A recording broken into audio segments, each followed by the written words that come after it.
ball and go home. And that takes me to an interesting topic that I want to talk about here. And this was just something that came up a few minutes ago in my head, and I'll save my other topic for part 2 later.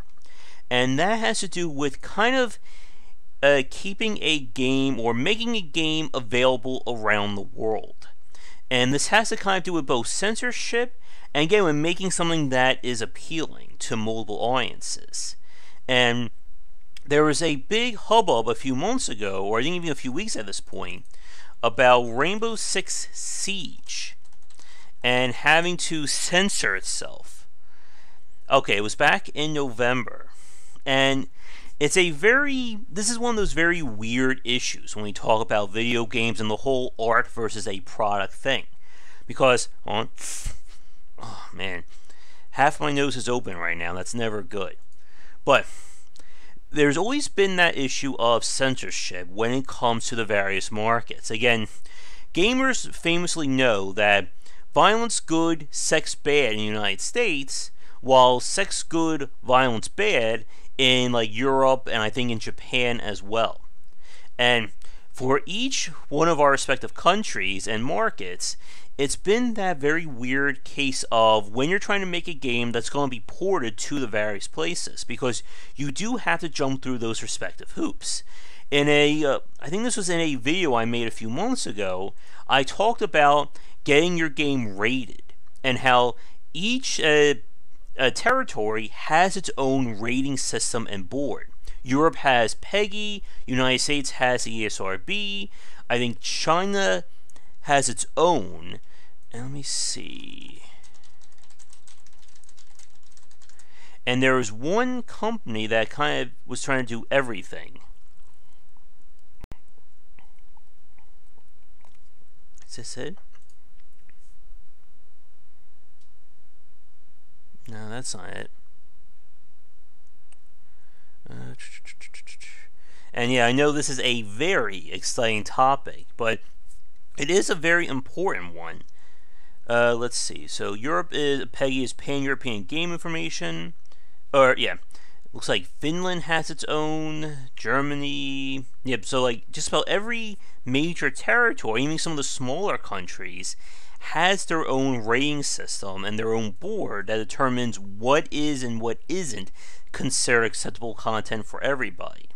Another big one, of course, is Germany. As everybody knows, Germany outright bans any mentions or hints or anything relating to Nazism and Nazi paraphernalia. So even in games like Wolfenstein, where you are the good guy killing the Nazi soldiers, they still block out any mentions of it. And I know in Japan, when it comes to animated series and characters, that you cannot have a character who has, I think, 4 fingers. Let me make sure of that. Let's see.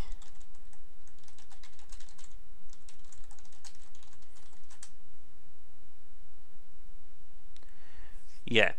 So Japan basically bans or will fine any anime or anything that features anime characters with having 4 fingers.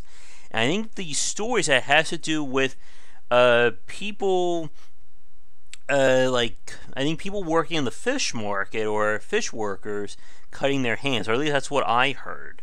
I don't know if that is 100% true or not, but it's been, again, one of those very weird issues when it comes to content. Yeah, I guess so. You just kill unnamed evil people in the German version of those games. But getting back to Rainbow Six Siege and what was going on with that. So what happened was, obviously Rainbow Six Siege has been out for several years now. It was a game that kind of came out, disappeared, and then it came back in a very big way. I think a few of my friends, maybe a few who are watching this part right now, are fans of that game. And what was happening was Rainbow Six Siege was continuing to grow and was entering the Chinese market. And China, again, has very strict rules as to what kind of content it will show. Again, it's the nature of when you're dealing with these multiple territories. I'm pretty sure they do, Janshvik. I'm fairly sure that there are more restrictions for Muslim in Muslim countries. I don't know any off the top of my head though. But one of the things that China doesn't like, besides blood, again showing like violence and killing, is anything sexualized or gambling. So now, obviously, with Rainbow Six Siege, it's not a hardcore sex and gambling simulator. But what they did have was they had like a neon sign. It looks like the stripper. I'm looking at that right now. They had slot machines, and they would also change some of the some of the information models, so that instead of having like a skull like on characters, like when they die, it showed something else. And this was all meant as a way of, one, getting into the Chinese market, and two, essentially standardizing the game across all the territories. Because again, the more countries you can get your game out into, the more people are going to be able to buy, and you earn more money. Let me see, is there anything else news related? Nothing else I can see. So what ended up happening was they were making those changes, and they were going to go forward with it, and a lot of Ubisoft Rainbow Six players started to raise a fuss and yell and complain, boycotts. Many YouTubers made videos, censorship, you get the picture. And Ubisoft went back, or they relent, and they're keeping they're basically going for two different versions of the game. And the issues that were raised, again, came from two very different groups of people. The people who were calling for the change felt that this is just a way of making it easier on the developers. Again, one version of your game versus two means a lot less development, and that anything to make it easier on them will have ultimately been good. The other side of the coin is that they were basically taking a game that has been out already. When did Rainbow Six Siege first come out? It came out 2015, so they're taking a 3-year-old game, something that has been out for so many years, and basically changing content that people are getting used to, or have been used to. And it's a very tricky thing this is one of those very tricky topics to navigate. Because I do see, making it easier on developers is ultimately great. But this has always been the double-edged sword about live games, and even just about the nature of digital distribution. Because when your game is able to be updated like this within milliseconds, it allows developers to make changes that you may or may not like to a title. Even more so when you talk about live games like this. Again, we've brought up stuff like Gwent, Team Fortress, and several other games where if you like the game in this form, and then in 5 patches later it's like this, you don't really have a leg to stand on. It doesn't matter if you bought this game, you're playing it free, you spent $500 on DLC, that if the developer changes the game in a way that you don't like, you don't have anywhere else to go. You either play the game in its new form, or you quit. And all that money and time you've spent goes down the drain. And again, let's make things clear. Complaining about whether or not to have slot machines and skull heads in your video game is not exactly the best hill to die on. But again, it raises this larger concern about what it means to modify games and change things when you're dealing with multiple countries. Now, again, in the perfect world, everything would be fine. We can have all the sexual content in the United States, Japan can have all the violence, Germany can have all the Nazi killing that we've gotten used to. But we don't live in that perfect world yet. That doesn't sound all that exciting, does it? And when it comes to dealing with these multiple countries, it is an issue you have to understand and you have to plan for. Now, most developers, when they're dealing with different territories, the basic thing they have to deal with is simply translating their game, which again, simple. Let's put that in quotes there.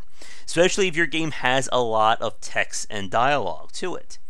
But in terms of content related issues, it's again one of those things that we really don't think about until it affects us or it affects a company that we know. So for the people watching this right now, what do you think about this issue? Do you think that Ubisoft was in the right to change the game to appeal or to appease the Chinese market and make it easier on developers? Or do you think that this is a case of them affecting somebody's game that they already paid for? And hey Mike, thanks for coming on. What's the interesting news about Atlas?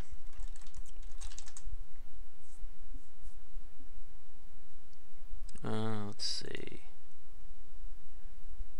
So it's the pirate game from the Ark developers.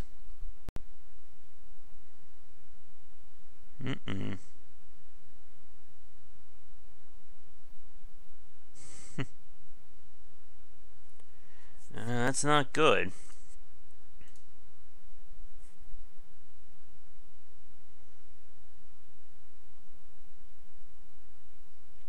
Well, that's the interesting thing there, Josh, about the slate regional changes. Because, again, anytime we talk about having to change a game or change character models, that is time and money out of somebody's pocket.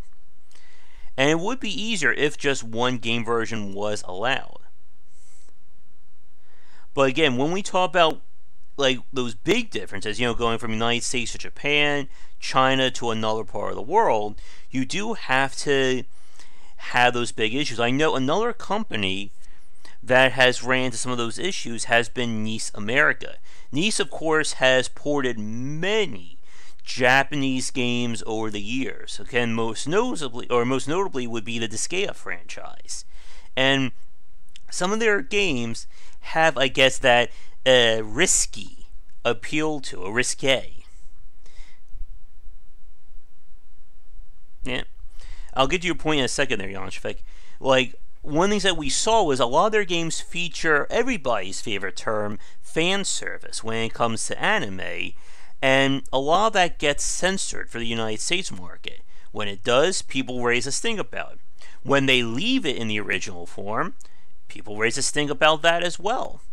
And again, it's one of those very weird cases when it comes to, I guess, a game having a vision. I know I'm doing air quotes a lot for this section of our show.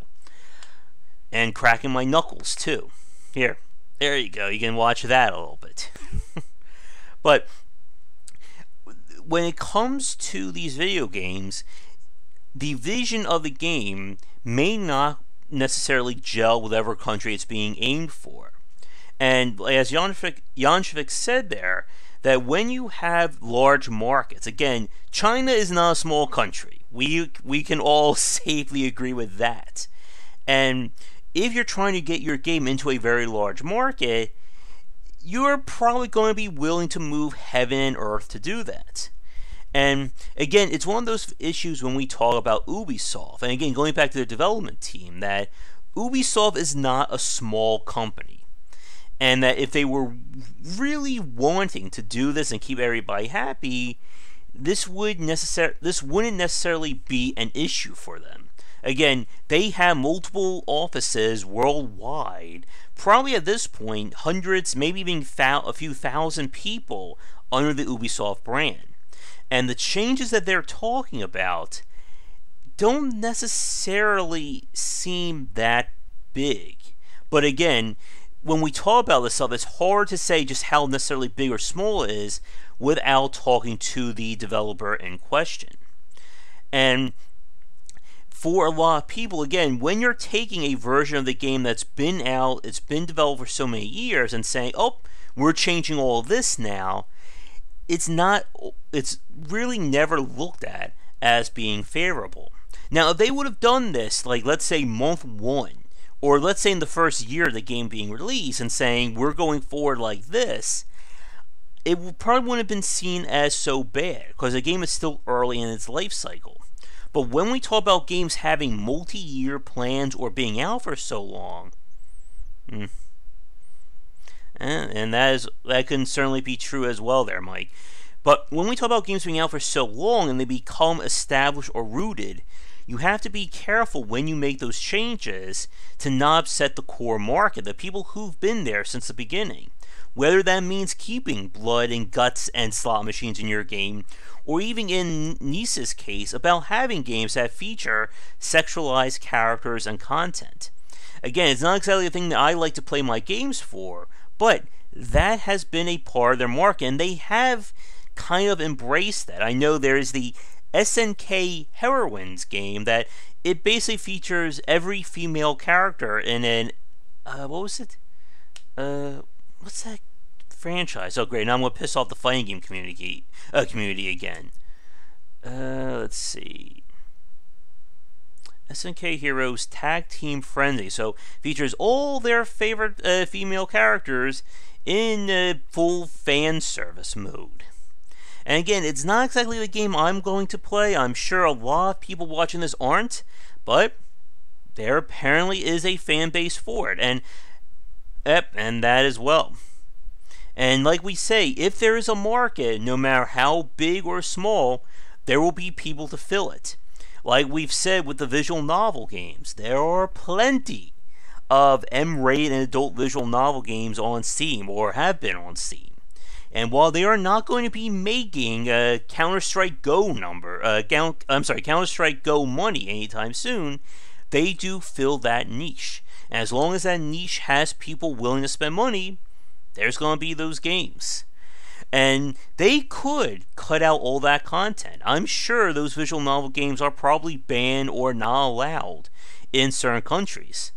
But if they want to make that more appealing, it would probably kill the market that they already have. And now I'm curious, let me see here, about restrictions in Muslim countries.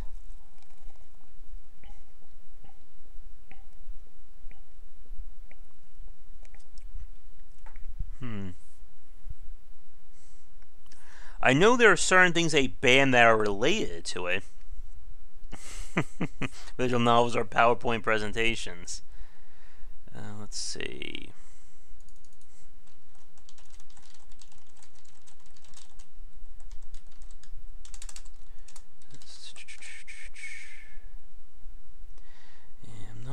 There are developers who are making video games in Muslim-related countries, but I'm not seeing anything specific, or at least from a website that I can trust right now. But there must be. I mean, for anyone watching this right now who is a developer in a Muslim country, do you run into any restrictions when it comes to what kind of content you can make in your games? But I think we'll move on to our Weird Games segment in a few minutes, and then I got my main topic I want to talk about. Let's see. What is haram?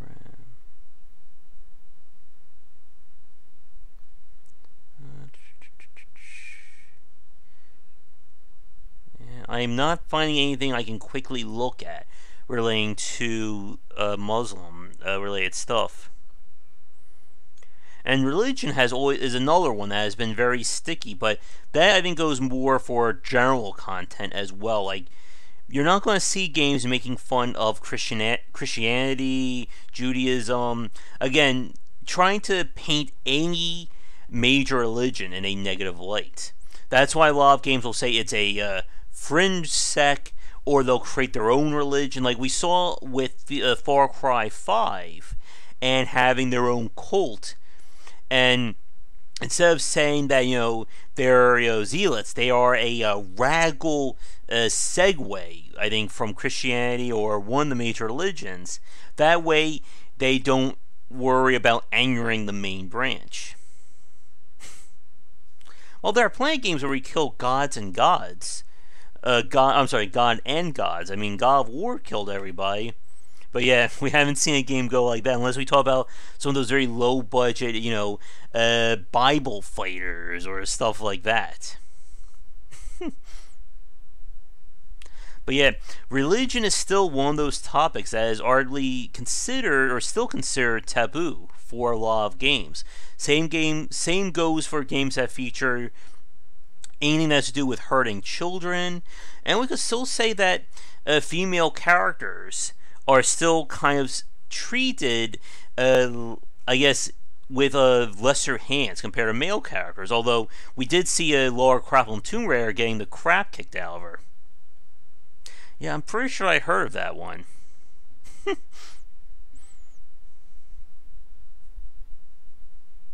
Mm-hmm.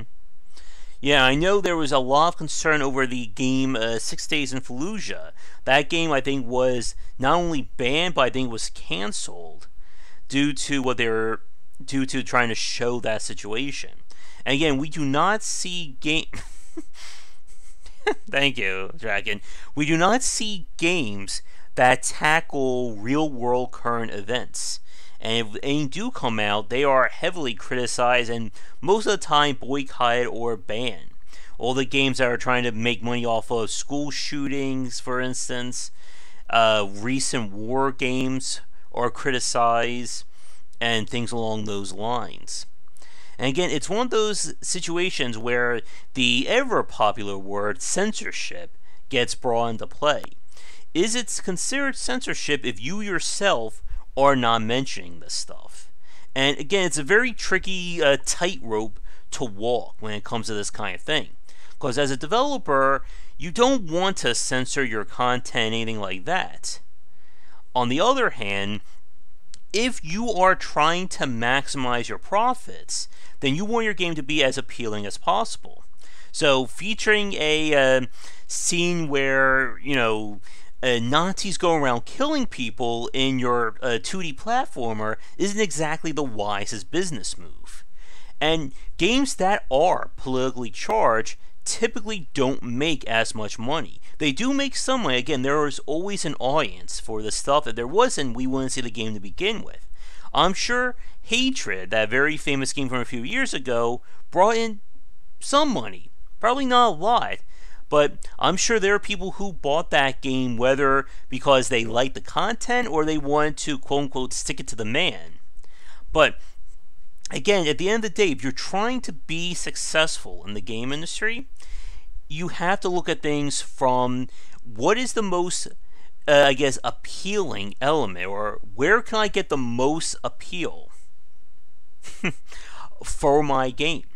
Is my game going to be more successful if it's aimed at a larger market? If I do something controversial or polarizing, is there going to be a large enough market to sustain that? Because again, you can make, I think this is our big point, and then I'll move on. But when it comes to censorship and what is and isn't allowed in a video game, you are free to make anything that you want. There, again, censorship would be if the government says, you cannot put this in your video game, take it out or your game is not allowed to be sold. That would be censorship. But freedom to make whatever you want doesn't give you freedom of accountability or being immune to criticism. If people say, I will not buy your game because you feature Confederate symbolism, or your game is pro-Nazism, or anything like that, and people decide to say, no, we're not going to buy your game, you can't turn around and say, oh, I'm being censored, I'm being censored, woe is me. Because the consumers are... I think, wait, it's not Capcom, it's a Namco Bandai you're thinking of there, Draken. And with the character creation feature, who knows? Maybe they'll unlock that slider with DLC. But, again, freedom of speech and freedom to make whatever you want doesn't mean freedom to sell or freedom of accountability. And if you want to make a game that hits every, as Mike says, hits every trigger point out there, you can do that. But don't then turn around and complain, well, why isn't my game making World of Warcraft money with all this great stuff in it?